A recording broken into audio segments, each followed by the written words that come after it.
Hello to everyone. Welcome.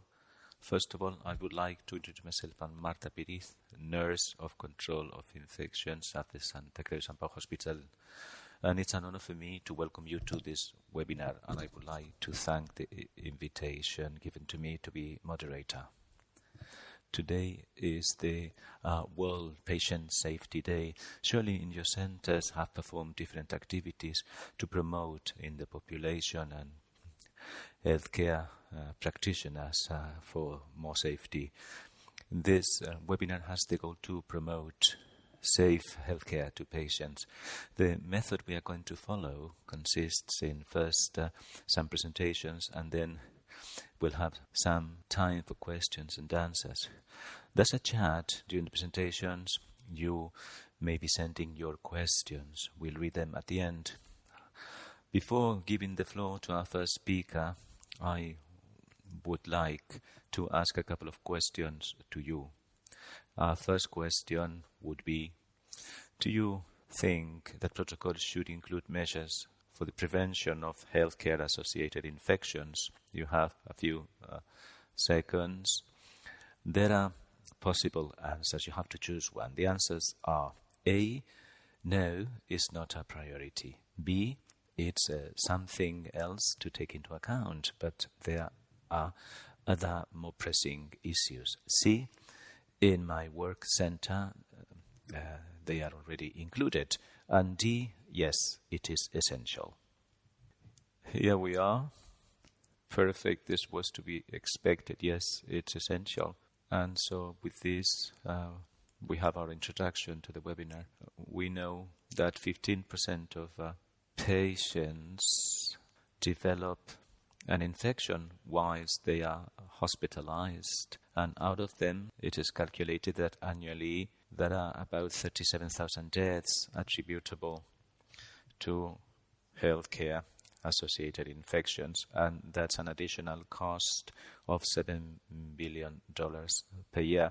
In Spain, according to the PINE data, the prevalence study of nosocomial infections, between 7 and 8% of admitted patients to the hospital had at least one healthcare-associated infection.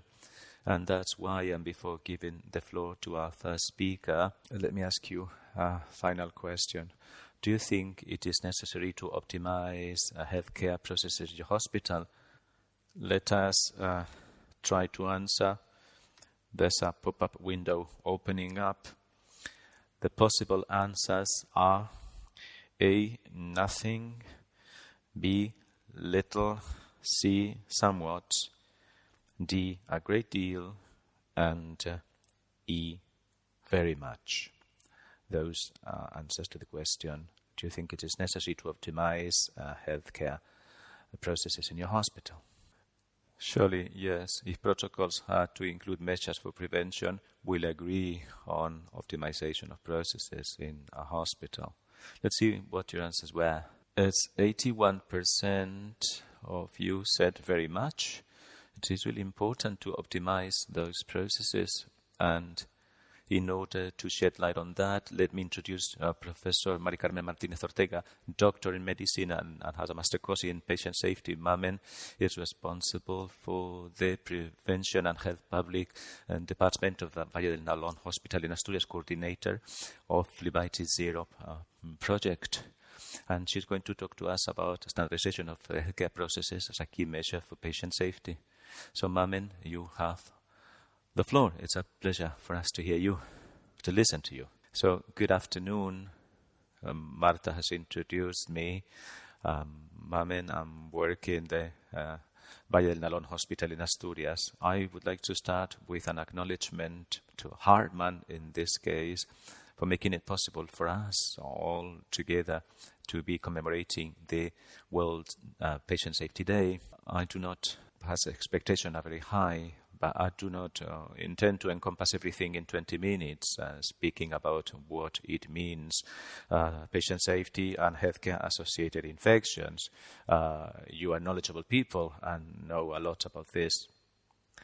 But I would like to speak about cost, opportunity, the safety framework for the patient, and also for teams which work safely in safe institutions.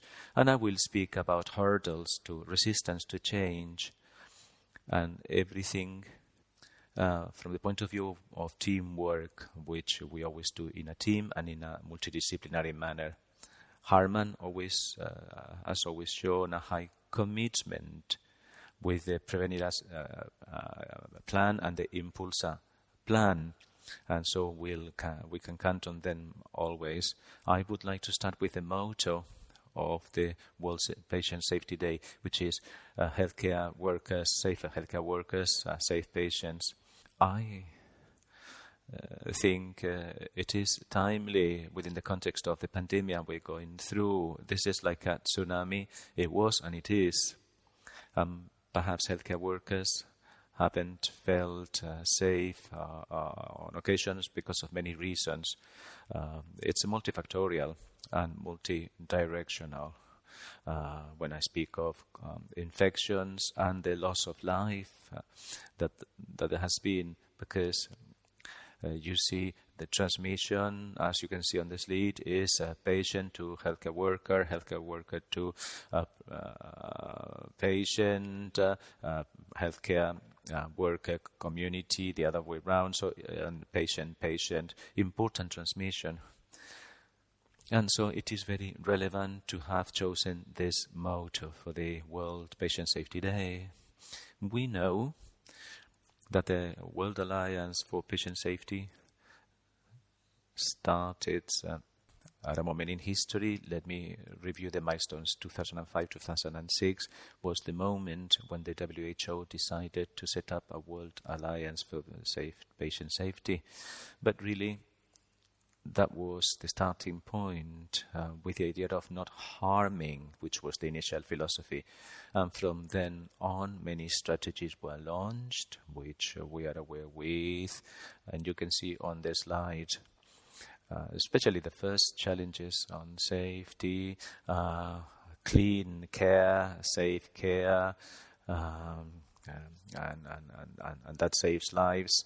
And so there was research done on patient safety, but not everything started in 2004. The origin of what we know today about patient safety has its foundations in the 1999 document "To Err is Human," where the United States Medical Institute reflected crudely what adverse events in the healthcare environment means. And the British Medical Journal published a monographic in 2000 and 2001. The WHO set up a binomium, an inseparable binomium between quality and patient safety. And so the origin is the 1999, but now this binomial element, two things, is inseparable in any activity which we must carry out, quality for patients, for patient safety. So 2004, this is the international framework, is the World Alliance. Then 2006, the European Council placed patient safety at the center of all healthcare policies. In 2009, the Council of the European Union made recommendations on patient safety with some control measures, and then it was collected in those recommendations, but collected in this document, which is the framework for prevention and control and healthcare-associated infections. From this moment on, we speak of HAIs as contemplated in the document. And in 2014, there was a turn of the screw, and that prevention of control of healthcare-associated infections is put together with antimicrobial resistance. As you can see on this slide,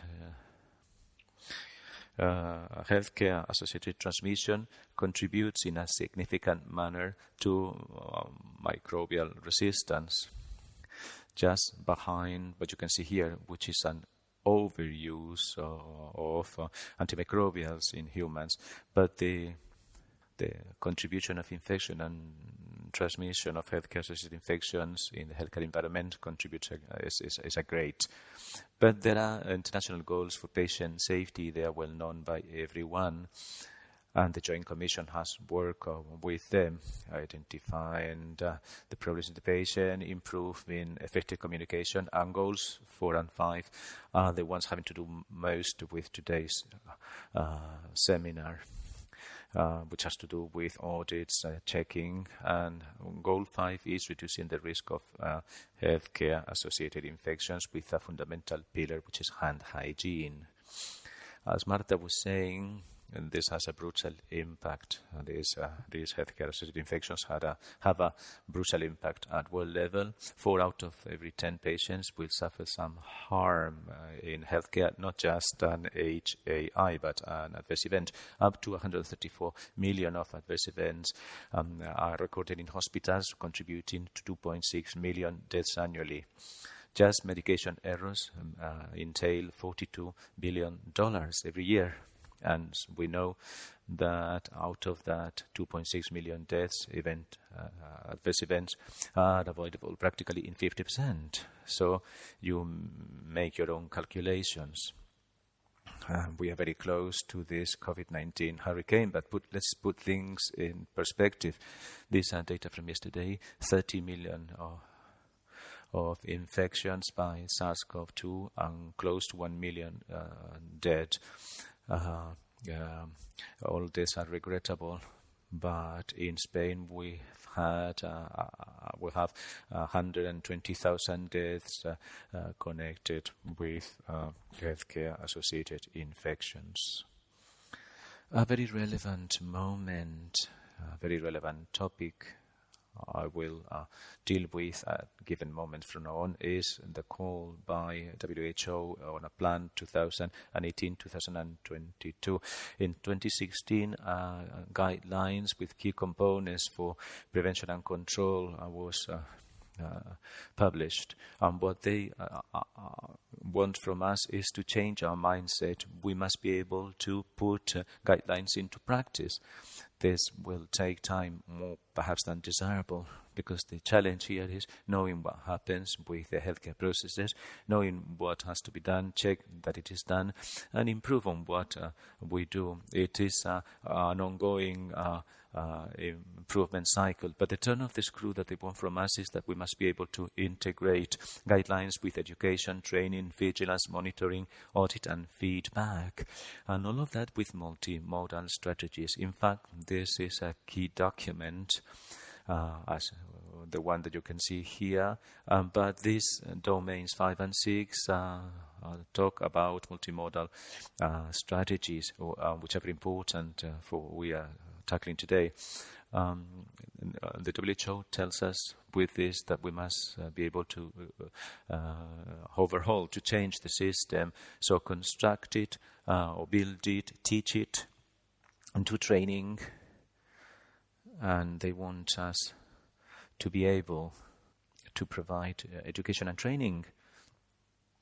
And that's the simulation we are engaging in with the new modalities of training. We must be able to monitor it, check it, provide feedback, be able to tell it, to sell it, and it's kind of reminding people of it, and training of every project, so that we move towards a culture of change. This is what we're being told. It is not new, this call to action, 2019-2020. In fact, IHI already defined in 2001 what this was, and then it published in 2012 what bundles mean in healthcare. In the CDCs in 2008, and then in 2014 by the American Association for Control of Infections. They told us about the packet of measures. You know very well because you have used it and implemented it. And this is also important. It may seem old, but we are still in this stage. AHRQ in 2017 requested something important from us. We have to change strategy. We have to identify the critical points for vigilance and control of infections, and we must focus our efforts there. And they list up to 64 interventions, amongst which there's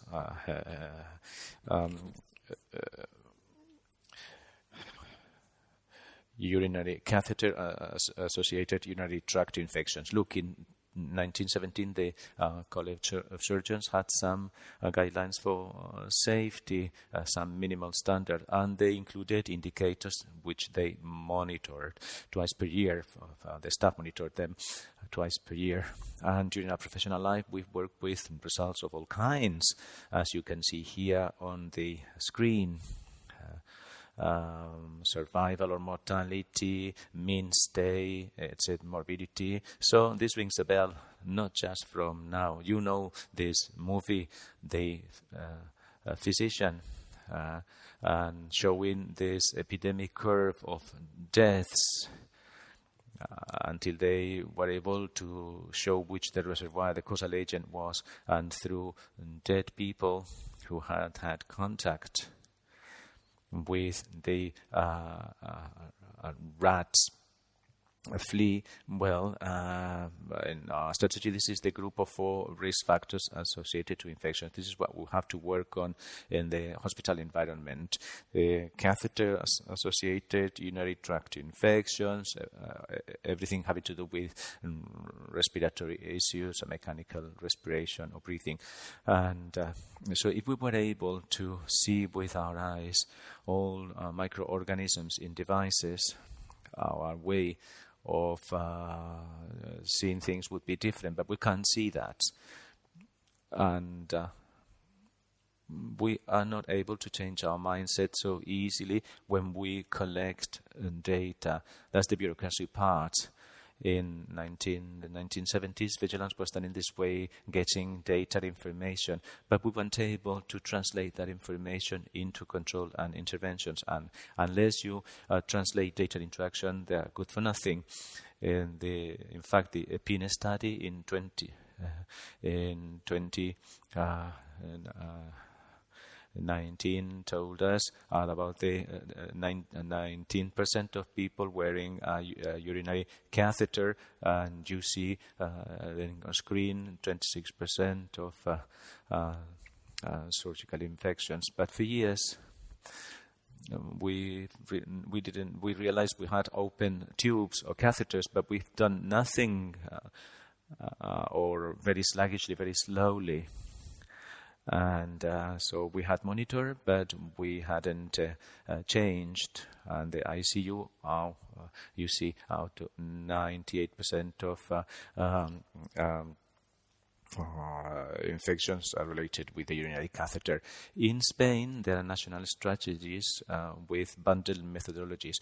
Everything you see there, 0, CA, UTI, etc. And it's very interesting to move away from the ICUs and transfer to the wards much of this philosophy and way of working. And in fact, these arms of these projects, on one hand the technical part, on the other the training part and integral safety, that has had a great impact in the improvement, especially for the evolution of healthcare-associated infections in ICUs. From this project's implementation, the infections and incidents have gone down, related with devices in critical patients, and that was critical patients, and this related with devices. Pneumonia is the one with the greatest reduction, and it's the most recent project. Zero phlebitis, let me paint a sketch about it. It's a nationwide project. 75-30% of patients have a peripheral vascular catheter. The bundle of measures of phlebitis zero is basic, simple, and nevertheless there's still many catheters with an invisible insertion point, with fixations and bandages that prevent us from monitoring correctly the catheter. And so we have some tools which we can use, but we have seen that complying with the bundle, when the best of cases, which was in the post-pilot study, we reached 42.2% of compliance, but the greater the compliance, fewer incidents. For concrete datum, in hand hygiene, we had up to 7%. In a variable which is declare non-hand hygiene before inserting a catheter. In order to work with all these projects, we obviously need resources. This is an old document from 2006 that was commissioned by the Ministry of Health to the Spanish Society. And 92% of hospitals had a program then of vigilance in this respect, but just 17% had a nurse of infection control for each 200 beds, and just 36 had a physician for infection control for every 200 beds. And now that has gone down and is for every 110 beds. So we need resources and economic investment. You see, there were 54 million invested. That was a golden age in strategies for patient safety. That was a golden age in our country, but that has been greatly reduced. It's non-existent now. But important resources are safe medical devices. In 2003, the WHO, in this small communication, said that physicians must make sure that devices are affordable, of quality, safe, and there's even an atlas of medical devices at world scale. So we have to take all of this into consideration to move guidelines into action, to approach these 4 battle horses which we have in our environment with this pillar of hand hygiene, what occupies us today, which is healthcare associated urinary catheter-associated urinary tract infection. So this means we have to monitor and experience it and communicate well. ECRI, which is the body in charge of the scene, which is the top 10 of errors which generate lack of safety for patients. In a survey amongst practitioners, there was the ECRI version and the practitioners version. An important thing is internal coordination as far as patient safety in care. And for both groups, it was important. But the topic of leadership for ECRI was not as important as for us, healthcare workers. We have many mistakes, errors in the lack of leadership and commitment that is oftentimes present in the healthcare environment. Why do we need that leadership and that ability of really committing with change? Because this cheese model known by everyone, so in order to avoid harm, this is a complete sterilization process. We may include here what you like, and this affects everyone. The fact that the technique is not appropriate, training is inappropriate, these are all hurdles we may we remove and increase the possibility of harm to the patient. And a few important items, and I'm close to my conclusions. In a patient safety management system, I would like to focus on leadership and the implementation of safe practices. Leadership, there are many kinds. Leaders supporting the rest, and then the spearhead leader.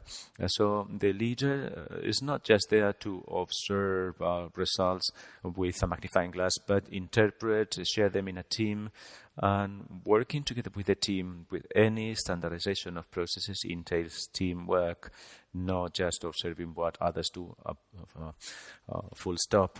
With a good climate, with atmosphere of work for additional commitment. So there shouldn't be problems.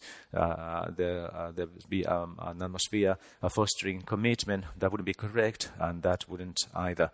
And along those lines, let me talk about safety practices recommended by the ministry at the time. In a document, you may know simple practices of low complexity and high impact on safety. And we were told that those safe practices had to be generalizable with demonstrated benefits and evidence, reducing the risk of adverse events, and with those were validated recommendations. And they mentioned in this old document 28 recommendations, and they kind of ranked them, especially because of the general impact on patient safety. I've highlighted a few, calling my attention. Improving hand hygiene. This document considers it high, very, very high impact, and and low complexity, but I think it's highly complex. 8 correct processes in the correct places. This is low complexity and low problem for implementation, but great impact. 17 measures to ensure that all care that patients will be subjected to will be done by skilled and well-trained practitioners. And this has high complexity and high impact. I'm not to launch a criticism, but I share this with my reflections. This is the philosophy. Whichever has great impact and can be standardized, which is validated practice, which can be generalized and with the known benefits, that's good. And last but not least, we have to overcome hurdles for implementation on any of these programs, because any program must have these features. This has to do with observation and a friendly and fruitful atmosphere when implementing a procedure, protocol, program, project. So perhaps it would be more logical to speak like that. So listening, order, or ranking priority, especially respect, which has to do with skill, courtesy, listening. That's totally necessary with an attitude, listening attitude, which is a skill, with transparency, asking questions, not to criticize, but to understand. Good audits flowing by themselves. Setting up a kind of rank of order, set up priorities is essential as an additional task. We need to know precisely what the process entails for people there, review the documentation previously, very comprehensive review of changing, modifying a given practice, and then contributing always in those improvement programs as the WHO wants from us. These are co-workers who are not merely spectators, because we are all on the same boat. And as I was saying at the beginning, this is teamwork.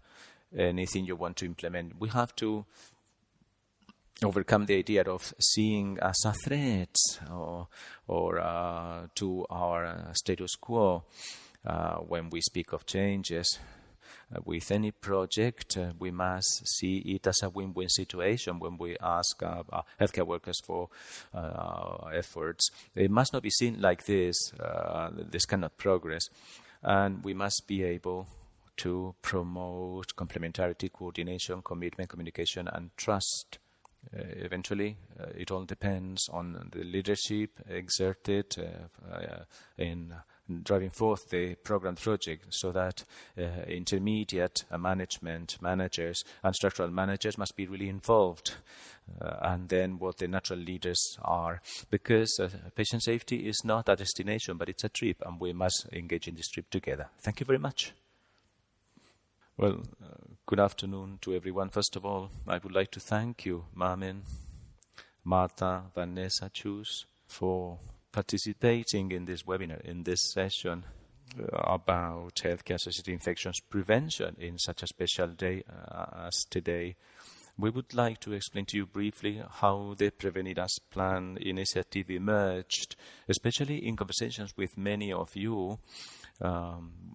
And you told us, as Mamen was saying, that increasing hand hygiene commitment is very important, but oftentimes it's difficult to see the results in health in each of your places, how that reduction comes about.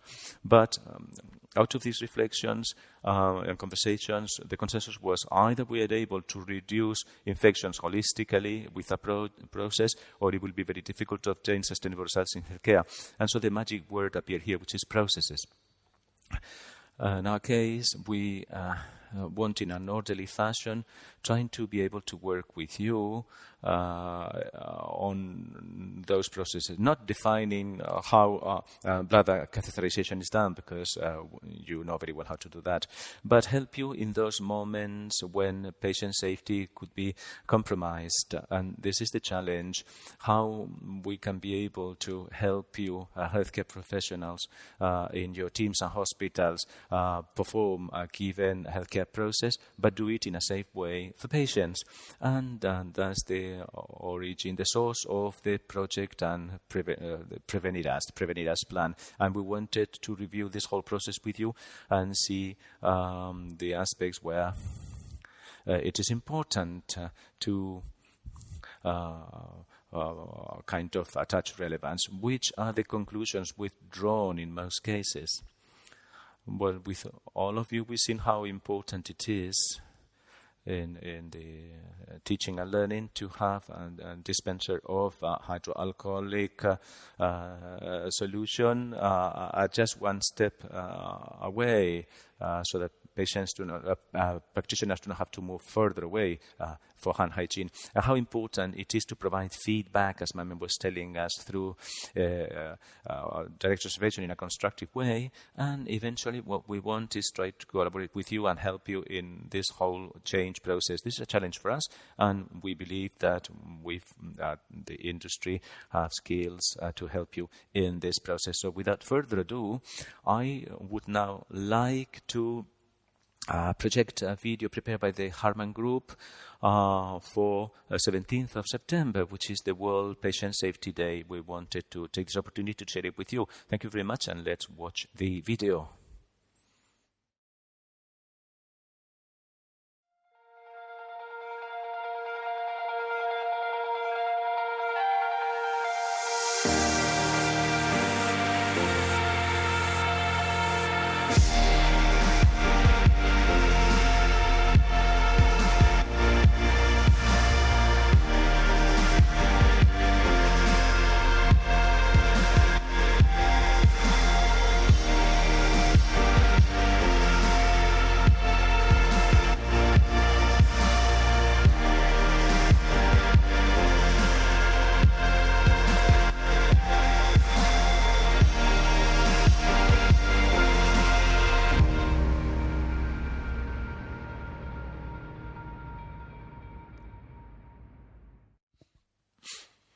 So here we are. We're still on this trip, as Mamen was saying, and I would like to thank her for her presentation and also Sergio's presentation. Let's put into practice what we've been talking up to now. For that, we have Vanessa, supervisor of nurses at the Bellvitge Hospital, and she's going to make a presentation about the standardization of the catheter tract procedure. So, good afternoon. I would like to thank Harman for the willingness to launch this project and their invitation to me to be in this webinar. This is a very interesting idea. Let me present to you the protocol we followed in the Accident and Emergency Department of Bellvitge Hospital together with Hartmann. As you know, urinary tract infections are the third type of most frequent hospital infection in Spain. Between 15 and 20% of healthcare-associated infections in Europe. There's 4.1 million HAIs per year, which means 16 million days extra of hospitalization per year. 70% are associated with an indwelling urethral catheter. We know that the pathogenesis can be extraluminal, intraluminal, or hematologic, which is the most frequent, and 16% of hospitalized patients at a given moment have a urethral catheter. Let me tell you now that the risk of infection increases as days go by with the catheter in place within the person. So you need maintenance care because those are modifiable risk factors to be able to prevent bacteremia. Up to 65-70% of these CA UTI are avoidable if we implement prevention practices. You know the UTI Zero project nationwide is being implemented. It started in 2018 and will reach 2021. With all the literature references collected, everyone tells us there are 5 key items to prevent infections. One, to make sure that there's the correct indication for urethral catheterization, to insert in a septic way the catheter, maintain the system closed, maintain the patent circuit with the collection bag under the bladder, and evaluate daily the need of urinary catheterization and its withdrawal. So training and maintenance of care quality are very important to prevent those infections. With the Prevenidas plan that we started working with in our hospital, the ideas and actions we started implementing was standardizing the protocol.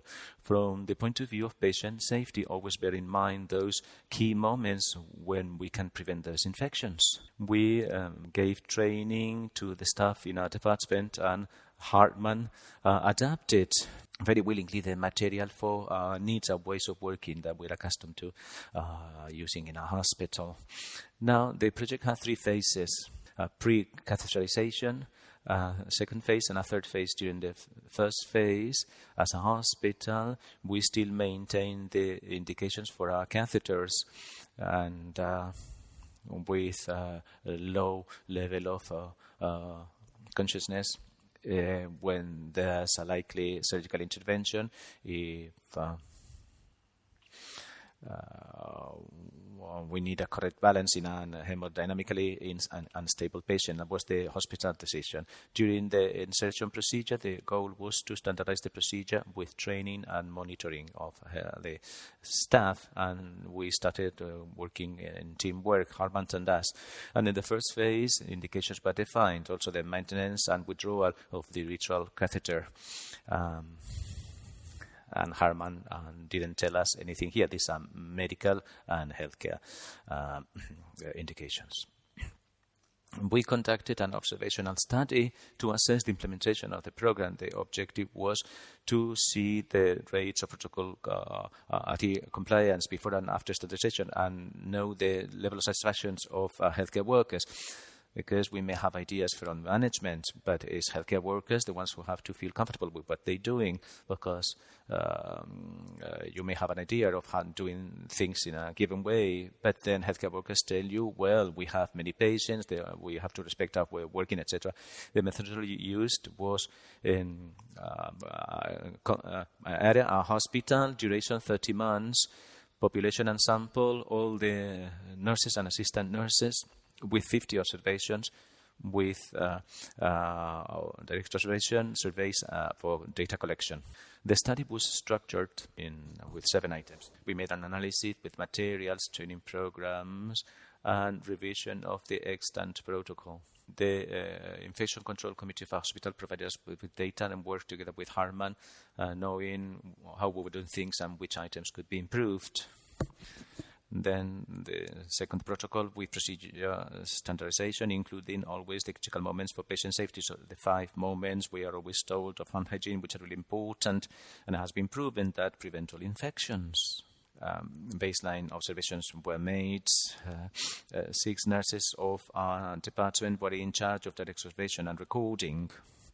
And the idea was to do 75 observations in 7 months. And during this time, we had changes within our department and in management as well, so that has lengthened times a little bit. We gave direct training to healthcare workers about the standardized protocol. In total, we trained 122 healthcare workers in our case. We collected 109 surveys of assessment of training, and materials were adapted, as I said before. We made post-intervention observations, 50 observations in 7 months with 30 surveys. And that was a final analysis of results, and then we disseminated this to the healthcare workers and the management of the hospital of the results obtained. An app application was designed.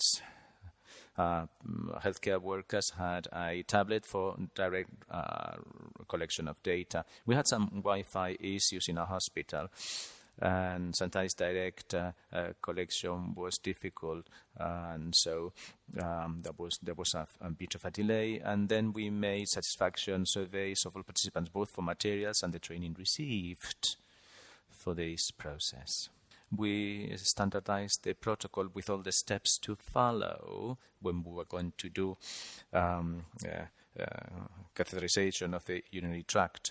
And we put these small posters in all key access points when giving the material and at the entry of departments and rooms as a reminder to reinforce or strengthen the process. Products is one of the improvement points that Mediset advanced that Carmen prepared for us. The Sterilium, which is one of the things that people are most happy with because it's fantastic, and the urodispenser. As you can see on this slide, it cannot be well appreciated, but it rotates 360 degrees. It can be placed anywhere. It's one of the things that is a great improvement, and staff were really pleased with that. As I said before, because of the way of working we are accustomed to, Carmen adapted the whole Mediset to our needs. The preloaded syringes were changed with sterilized water and glycerin because we had some flasks before and we had to load the serum. The gloves were switched to size M, more standardized. We wanted 2 envelopes of gel because one was too little, especially for men. The hypoallergenics had the strip to fix the catheter to the leg, and then we got the fenestrated drape with the pre-cut part because we were accustomed to working like that, so we adapted the Mediset to what the healthcare workers needed. There was physically present training for the whole protocol, where sessions of more than 6 sessions, morning, afternoon and evening, we work in 3 shifts, and also for workers working the weekend. And we also had the e-learning platform for ongoing training and in order to realize which were the most appropriate moments for hand hygiene. Once all of that was done, we realized that we had improved, that there were things that one thinks is doing well when we observe directly without people being judged, because one of the things that director service did was not to be too much on top of the workers, because what's interesting is to learn from errors, identify them, learn from them to better the quality. And as you can see here, where we had improved was at the moment 1. Our surprise was that at moment 1, which is okay in our case, and it's all right, but moment 2, I didn't do, I did hand hygiene before entering the room, but then I started preparing, and we were surprised that we do not do things as well as we thought we did. So we had increased in 17 points the adherence to hand hygiene and the moment recommended by the WHO, and so we improved 17 points in all the key moments for patient safety. So that's what we're talking about. The first thing you have to do is identify errors. And we were really surprised when we saw this, because when we kind of obtained results and showed them to the management, we were all surprised. But this is the idea, not judging, identify mistakes and learn from mistakes and improve for the final goal of improving the healthcare we give to patients and improving safety, which is what we all want. So by way of conclusion, it is true eventually that 90% of our staff were really pleased with the plan implementation. 100% consider that the safety of workers and patients has improved. 97% would recommend the implementation of such a program. 97% pretty satisfied with the Mediset equipment. One of the things people were very happy with is all dispensers we placed in all the key points and moments And so one entering the room, the other one just before applying the devices, and people were pleased with that. And 85% says that they will put into practice the acquired knowledge, and we are sure of that. So what may we say conclusions of this study? Well, the standardization of a process, when it is accompanied by ongoing training and adaptation of involved products, improves the compliance with the protocol, increasing the adherence to hygiene, and helping preventing healthcare-associated infections, as you all know, in any quality process, with training, providing resources, maintaining people trained, getting feedback, because we are really pleased when you do this to know results and not judging, learning from errors and getting better to increase quality. Well, thank you very much, Vanessa, for sharing those great results with us. Tackle questions while we still collect more questions. Let me pose one to you. So here we have the question. Would you think it would be useful to implement the Prevenidas plan that Vanessa presented to us in your work center? And these are the answers. A, yes, it would be very useful. B, no, it wouldn't provide an improvement. C, probably. And D, we've already implemented it. Let me, in the meantime, tell you that over 100 people are connected to our webinar, not just from Spain, but also from abroad. And I would like to thank you all for your time with us, sharing these experiences. And let's see if we have got the answers. Well, it's interesting. There's people having implemented it already. And that really tells us that we have to continue implementing these measures. And there are many people saying, 73% say that it would be very useful to be able to implement strategies of this kind. Okay, without further ado, let us now tackle questions posed by the audience through the chat. We have a little time, a little bit more time to continue asking questions. So let us take the first question. Vanessa, it is for you. How the training of the staff was organized during the working hours? Were you given extra hours for the training of staff? Because this is a way to see how management can be involved in the implementation of these processes. As a hospital, we always try, like in this case, when it is a protocol, a process where we are all involved and interests us all, we try to do it within our working timetable. So we organized many sessions of between 20 and 30 minutes. We organized over 6 sessions during 3 days to be able to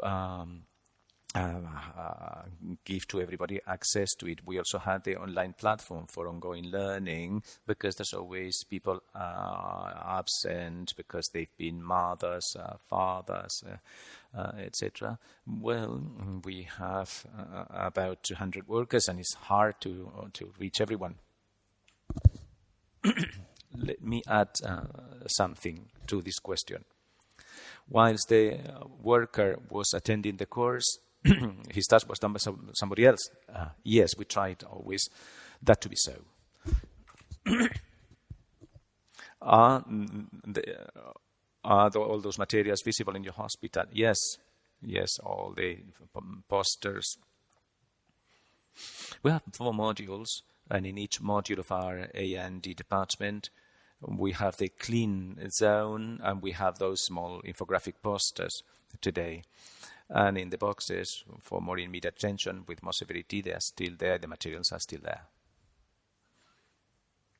Were there differences of training between the nurses and assistant nurses? No, because it's a joint procedure, and we are all interested that everybody is trained 100% and know how to follow the process well. In many courses, we do not differentiate at all. At least in our A&E department, teamwork is especially important to deliver quality healthcare. And people being observed, how did they feel about that? at the beginning of the project. I think that service did it very well, and they were not just so close to the workers. They took a step backwards, so that workers didn't feel observed, scrutinized. It's difficult, to have someone watching you and asking what happened. I think our service did it very well. They were not there just very close first line to the workers, but took a step backwards. There's another aspect which has come up here, and is thinking that in a moment like pre-asepsis, which is compliance is important to prevent health care associated infections. We see that compliance is not as much as we thought it should be. It ought to be in hospitals. I said it before. We were really surprised by that. Moment one is very clear for us all, but moment two, we said, good heavens, we're not doing things so well.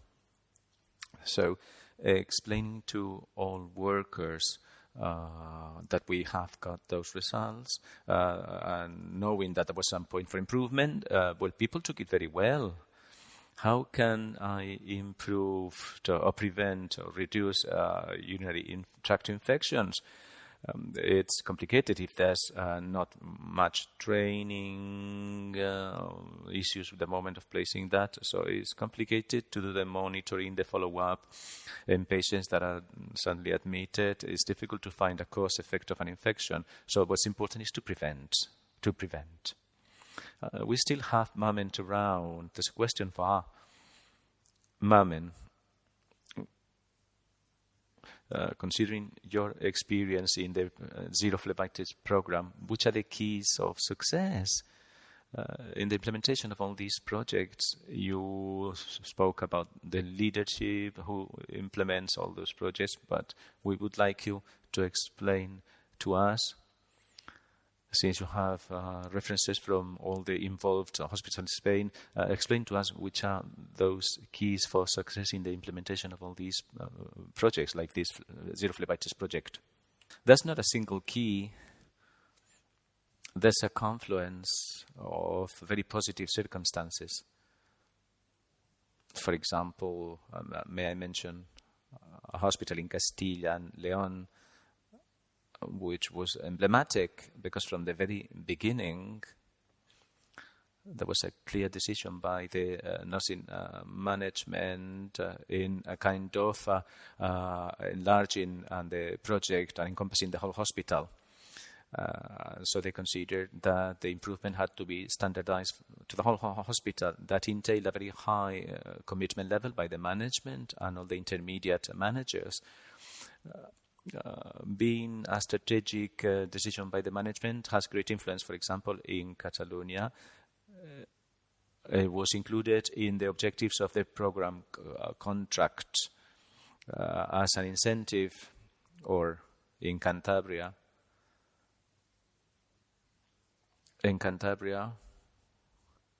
They were committed to having nurses devoted during the zero phlebitis completely to the project. So the situation has varied, but the key point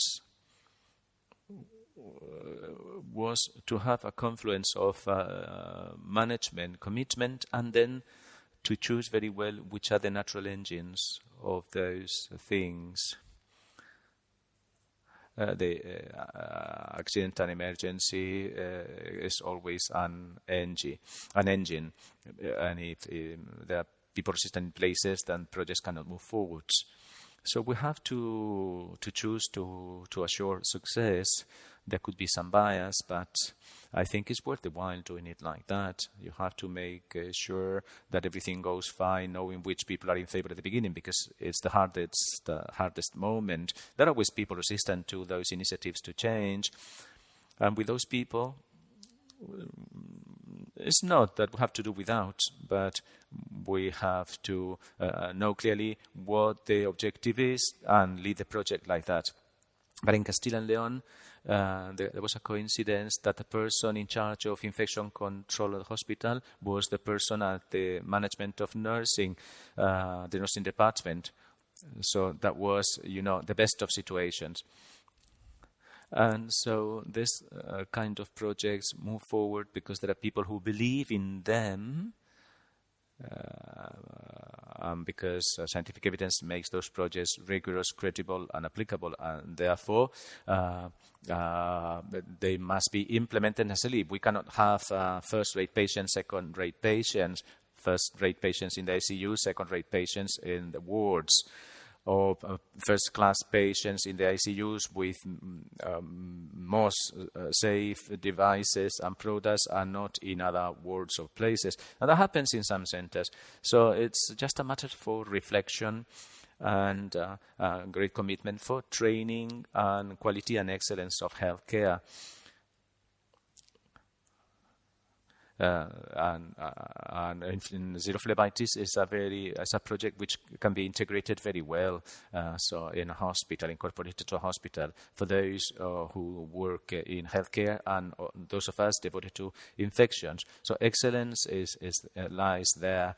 Some people are more tired, people less tired. I've answered in a general way, but I think you've understood me. You need people committed with it, and also leadership to solve doubts, provide evidence, and solve technical issues. So that combination of heart and mind has to be put in place. There's another question. Was there feedback given whilst observations were made, or was there no feedback during the observation process? Observers tried to do things in different ways, but whenever they say something, it was constructive criticism. Let's identify what we're doing poorly or badly to prevent a second error, because we are all interested in improvement. So they started kind of not giving ideas, but then they made a criticism, but people took it very well. We have a great team in the AE department, and observers were really eager, and so the experience was very good in this project. So it is also safe practice that at that moment you say something. Yes, if you do things, one is optimistic. Kind of collect data in an A&E department is hard, knowing what is being done badly and identifying those things.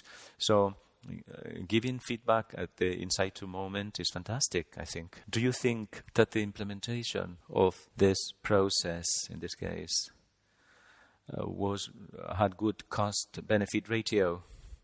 Any project which means improving quality of healthcare delivered and more safety for the patient, it's good. The ratio is good. Cost is zero eventually. We move towards excellence and improving as workers and carers. Okay, we have no more time. We are going to leave you with a summary of the key elements.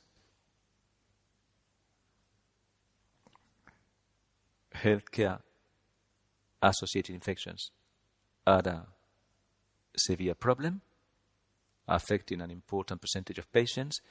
And as Marmen explained to us, and Vanessa and Sergi, standardization of processes, ongoing training and adaptation of those materials in the process are key elements for prevention of infections.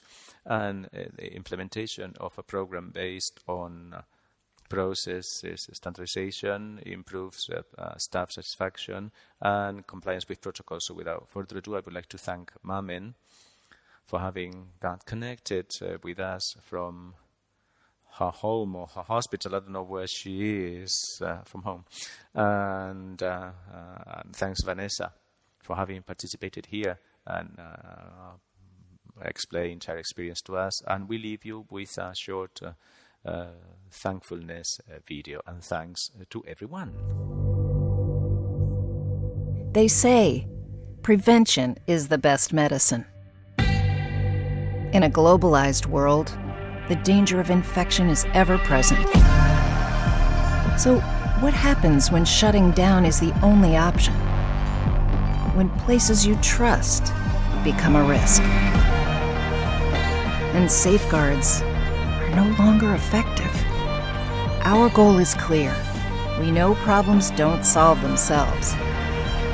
We face challenges head-on and are passionate about finding solutions. This is what drives us. We have what it takes to help. Solutions that work, solutions that protect, the means to help when and where it's needed most. Because every infection prevented can save a human life. That is our mission. Hartman, Mission Infection Prevention.